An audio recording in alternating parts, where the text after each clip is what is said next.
Chapter 1. On a quiet Tuesday morning in mid-June 2009, the body of a man was discovered on Ross's Point Beach in Sligo, Ireland. He lay on his back, fully clothed, with no signs of a struggle. His shoes were neatly placed by his side.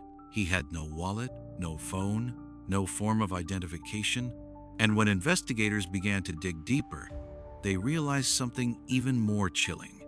This man had spent his final days methodically erasing every trace of his existence. This is the story of the man the world knows only as Peter Bergmann, a man who seemed determined to vanish completely, right up until the moment he died. Chapter 2. Arrival in Sligo. On Friday, June 12, 2009, a man estimated to be in his late 50s, tall with short gray hair and a thin build, boarded a bus in Derry and arrived in Sligo town. CCTV footage shows him wearing a black leather jacket, black trousers, and carrying two bags, a small black shoulder bag and a distinctive purple plastic bag. When he reached Sligo, he checked into the Sligo City Hotel under the name Peter Bergmann. He paid in cash, provided no address, and listed a false home address in Vienna, Austria. Staff later reported he was polite but quiet. CCTV from the hotel lobby captured him repeatedly over the next few days, and that purple plastic bag became one of the biggest clues in this mystery. Chapter 3. The Systematic Disposals. Over the following 3 days, Peter followed an eerily consistent routine. Each morning he would leave the hotel with the purple plastic bag appearing full. He would walk around Sligo for several hours, then return with the bag visibly empty. Investigators would later review more than 200 hours of CCTV footage, carefully mapping his routes. In every single case, Peter managed to slip out of view when discarding the contents of the bag. Not once was he caught on camera actually throwing anything away. What was he disposing of? Personal papers? Identification documents? Medical records? The truth is, no one knows because, despite extensive searches of the bins and surrounding areas, not a single discarded item linked to him was ever recovered. Chapter 4. The Letters. At one point during the weekend, Peter visited the Sligo post office. He purchased 8 airmail stamps and several airmail stickers.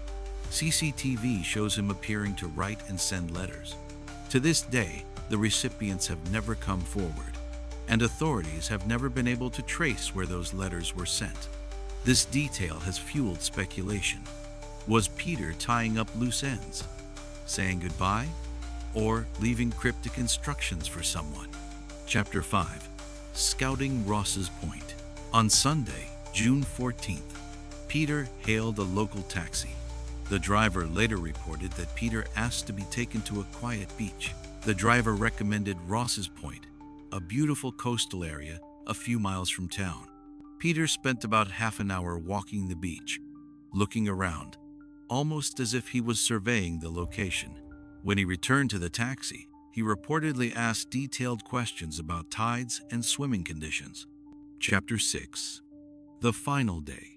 Monday, June 15th, was Peter's last day alive. He checked out of his hotel around 1 o'clock, again paying in cash.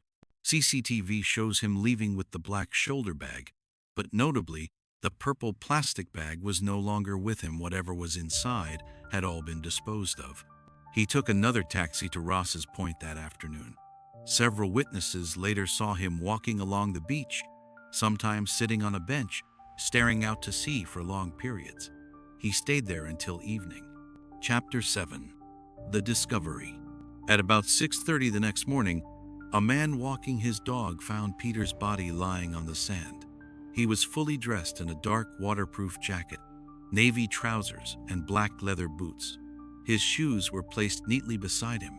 There were no signs of violence, no evidence of a struggle, and no obvious cause of death. Police searched the beach and surrounding area thoroughly, but found no black shoulder bag and no identification of any kind. Chapter 8. The Post-Mortem Findings. The autopsy revealed that Peter had advanced prostate cancer that had spread to his bones. He also suffered from significant heart disease. What was more surprising was what they didn't find. No medication in his system, no painkillers, no chemotherapy, drugs, nothing. Despite the serious state of his health, he appeared to be receiving no treatment whatsoever. The coroner concluded that Peter had drowned, but it was unclear whether this was accidental or a deliberate act. There was no water in his lungs, consistent with a struggle. Some pathologists believe he may have allowed himself to succumb quietly to the tide, a form of suicide by sea. Chapter 9. The Investigation. The Gardaí, Irish police, launched an extensive investigation.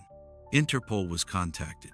Fingerprints and DNA were circulated internationally, and a global appeal for information was issued.